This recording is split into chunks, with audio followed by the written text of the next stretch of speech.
Wondermous, welcome. My name is Merikay Hunt.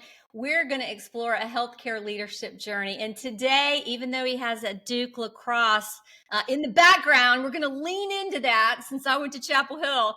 But I'm excited to bring to you Mike Fidgeon, and he is the key leader at Hillcrest Family Services. Mike, why don't you kick us off? Tell us a little bit about your leadership role in your organization. Yeah, let me thank you first for just having me, and appreciate the opportunity for a Tar Heel and a Blue Devil to come together and be civil with each other, right? Um, yeah, I'm currently in Dubuque, Iowa. I'm the CEO at Hillcrest Family Services. It's a not-for-profit behavioral health service that's been around since 1896. It started as an orphanage, and it's grown over the decades to evolve into a residential placement for adolescents and adults. And with the change facing behavioral health care nationally, Hillcrest is at an inflection point where it needs to really look at its model of care. And I was brought in during the middle of COVID in July of 2020 to help it to pivot to a more asset light approach and to bring services to people as they are, where they are. Our mission is meeting people as they are today and guiding them to where they want and need to be tomorrow. So it's a pleasure to be on your show. Awesome.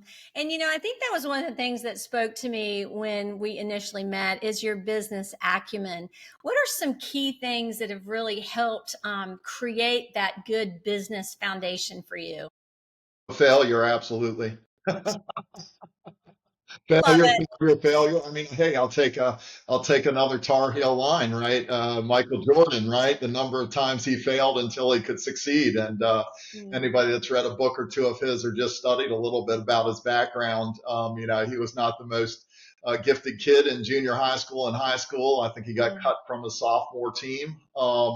And so I think he was somebody who discovered that you couldn't let the first no or the first miss be your last. sure. And so, Sure. yeah, I think we all get sharpened through adversity. So I think we all want to avoid that. But I think just remarkable failures that ultimately you're able to redeem. Right. There's, I had a coach years ago that used to say, practice doesn't make perfect, perfect practice makes perfect. So Mm. just continuing to, practice time and time and again. And every day we get to wake up when we're so blessed to do so and have another bite at the apple.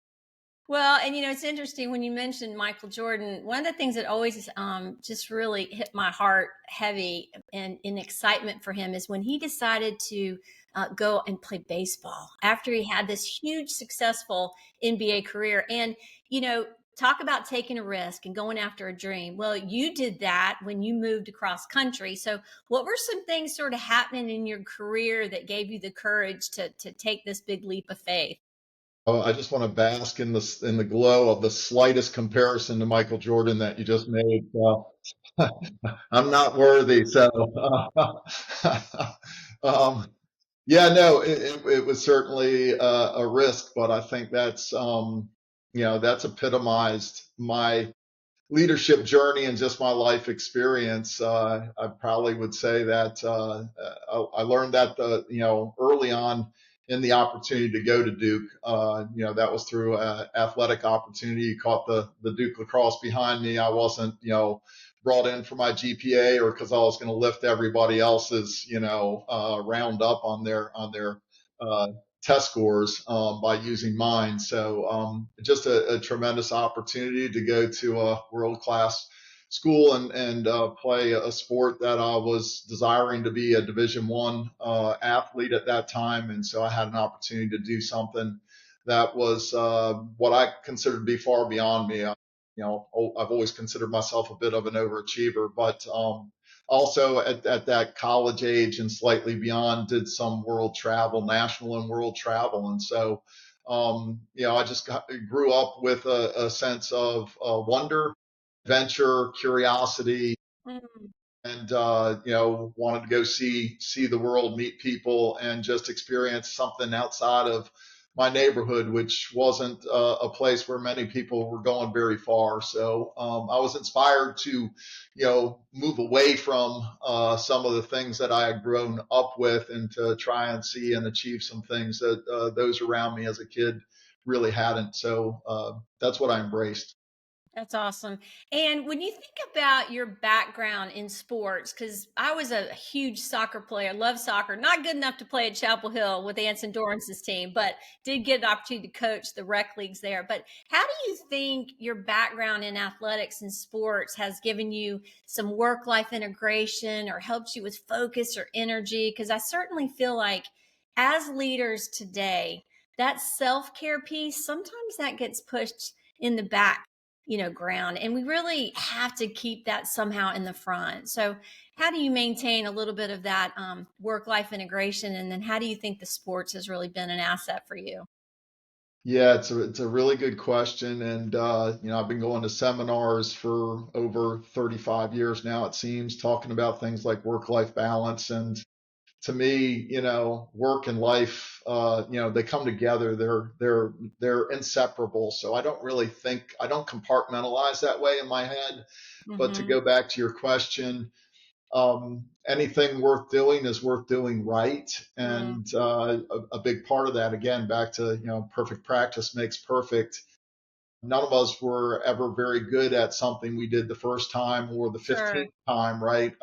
We became more proficient the more that we did it. We learned from our mistakes, and we kind of honed things in. So I've always had a discipline that's come from sports, and a Mm, lot of times that was as simple as getting to the gym and working out. I hate running. I hate working out, and I've been running and working out my whole life. I still do it to this day, and that is about preparing for other things I do enjoy doing, that being disciplined, sharp of mind, mm, capable of getting up and down a flight of stairs and maybe doing a few athletic things even as I start to head into my finish out my sixth decade now, right? I just turned 59 this past year. So we're counting number 60 right now. And I, everything seems and feels fresh to me as long as I've got some sort of routine.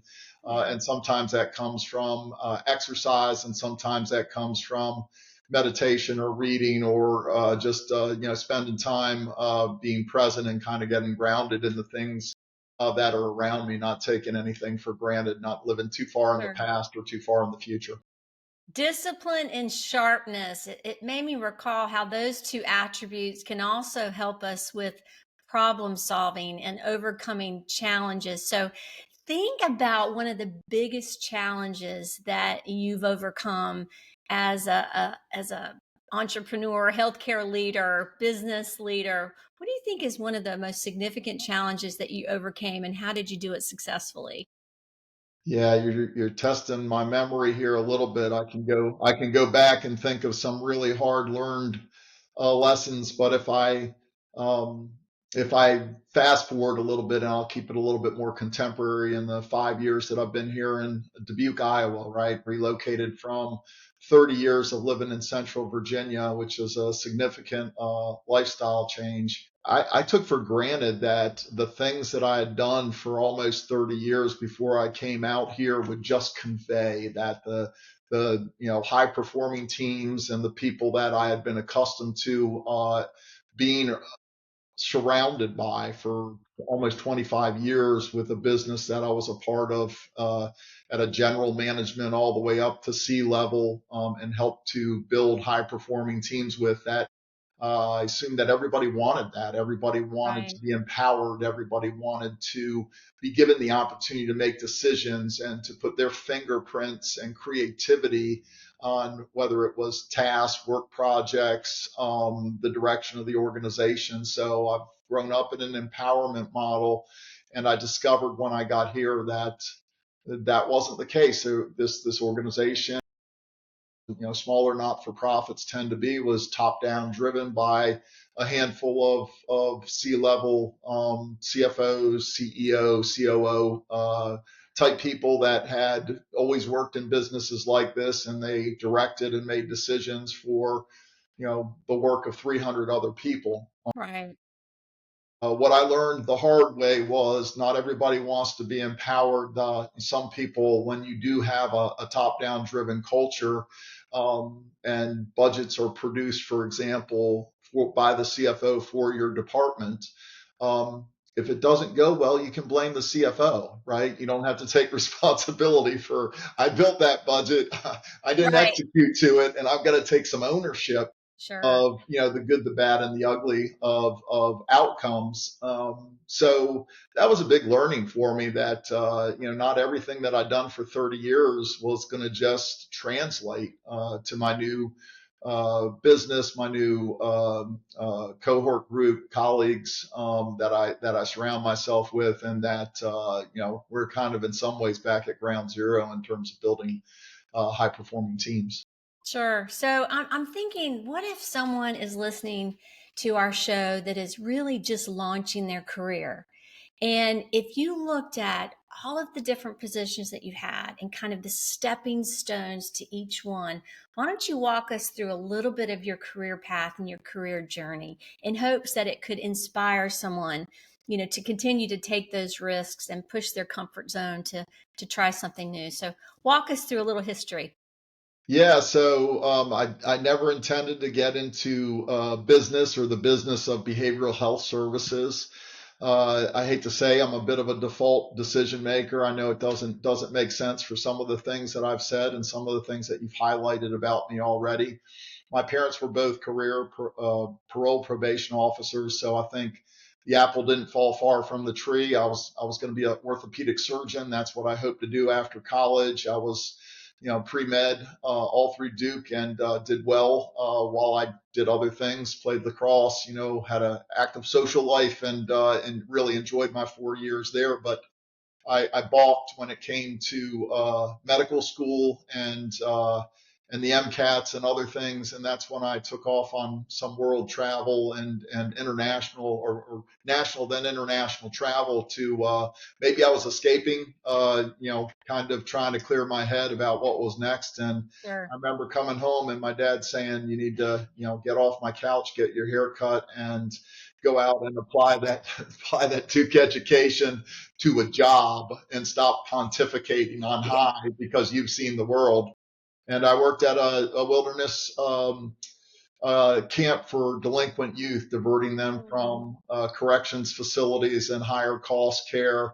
And that was really the beginning of discovering that I had a passion for the things that I'd done in my past, coaching, helping youth, marginalized populations. A lot of it came from that international travel and being in foreign cultures where I didn't speak the language, and I had to figure out how to join and recognize that the people I was visiting with, had their own traditions and values, and I had to, honor and let them be my guide. So there were a lot of things that came from that, and ultimately, I had children of my own and had to get to, other work that would allow me to be home. The residential work I did was sure. 24, hours a day, 6 days a week. I got a day off, and I loved it, but with a wife and a kid, and then two kids at home, I had to get into other types of work. So I got into behavioral health care.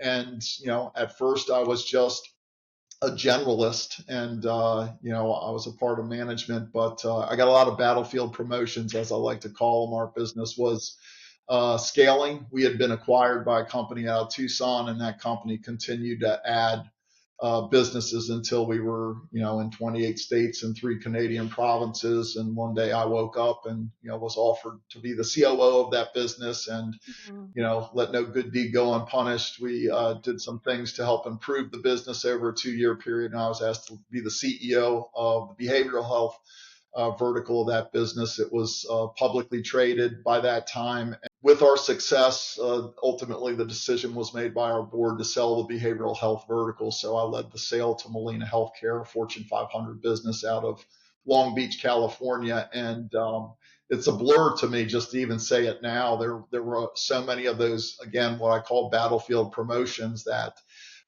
we were expanding so quickly. And although I didn't have a lot of experience, I had a lot of confidence in the Right. people around me and the ability to organize people in order to get the job done and to scale something that we've been successful with at other levels of the organization, whether it was regions within states or a state or a combination of states in the Mid-Atlantic and the Northeast and the Midwest and the eventually all of those things came together that spanned most of the country and the western part of Canada. So you mentioned high performance teams, and that's actually one of the courses I teach. So I'm curious, collaboration is one of the qualities for sure. And in your experience, what would you say are some attributes or characteristics or qualities that lead to high performing teams? Yeah, great question. I I think putting the right people together and valuing diversity, right? I Mm. can't remember whether it's a Tom Peters book, Circle of Innovation, was kind of now I'm going old school, right? Back to the late 80s, early 90s, and Circle of Innovation highlighted success stories of the day like Martha Stewart and Arthur Anderson, all people that have done jail time since. But I think their point was that a point within parts of the book that we used to impress upon those teams we were working with was if you have people that think alike, dress alike, talk alike, eat alike, then if you got two of those people, fire one of them, right? Mm, Because the more yeah, diversity you have and different perspectives and healthy contention and different points of view, those are the things that help to sharpen and make more comprehensive the capabilities of the team. And so you don't sure. end up in an echo chamber. You don't end up creating things that just the leader likes. Right. You learn how to challenge people's perspectives and their thinking. And I think that was a key was being able to listen Hmm. to those around you and to surround yourself with people that had very different ideas about how to get the same job. Absolutely. Team. Together, everyone achieves more. And years ago, I read Napoleon Hill's Think and Grow Rich. And one of the things he said in there is that you will become the top 5 people that you surround yourself with. And when I think of a leader in a business, surrounding ourselves with people that complement the areas where we're not as strong, I think is so key and speaks to using everyone's talents. And I liked what you said about how if you've got 2 people that are similar in their walk, let one of them go, because that's going to just expand the team to add more talent, more skill, more depth. So I love hearing about team success because we're only so good as ourselves. And even right, I shared with you before we started to record that my computer was having issues, and it made me think to myself, how many times are we going through our day to day and we've got an issue and we let that issue derail us, or we let it take us off our game? And I think that's one of the things that, whether you want to call it emotional intelligence or flexibility or just leaning in, or I'm not a fan of the word resilience, but if it's that, that's fine. But what do you think kind of helps your bounce back factor so that, even when you get hit, you feel like you bounce back successfully? Yeah, the word that was coming to my mind as you were kind of expressing different thoughts there was grit, right? Yes. I think it's such a gritty word, isn't it? It's hard to define, but it's that fine line between hanging on at the point of expected failure, but staying in there long enough to see things turn, right? So Right. persistence, dirt under the fingernails, some dirt in your mouth. It's about getting knocked down and feeling, your molars and realizing that you didn't die, that Yeah. your body still works even though your head may be ringing. And if you can get back up, shake it off, and get back, on task.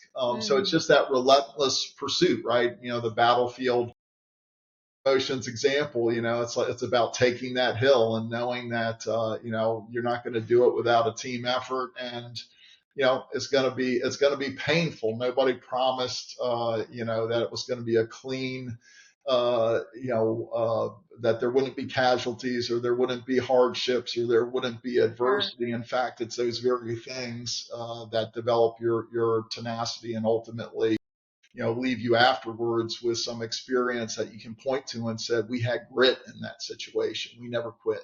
Love it. And one final question, and your transparency is amazing. If you could talk to your younger self and give your younger self some wisdom and words of advice, what would you say? I'd say you have two ears and one mouth for a reason. Brevity's never been your strong suit. As you grow older, try to make it that. Play Columbo a little bit more, right? Enter situations with curiosity and ask Mm. more questions than imparting whatever it is that's going on in your head that you just want to get out your mouth. And you'll discover that more opportunities will present themselves as you let other people tell their story and express what's in their head to you. Oh, thank you, Mike. I wish you much success on your journey. Again, thank you for joining us today on Wondermous. My name is Merikay Hunt, founder of Coach MK Companies. We are dedicated to helping people go to the next level in performance. Blessings to you and make every day count.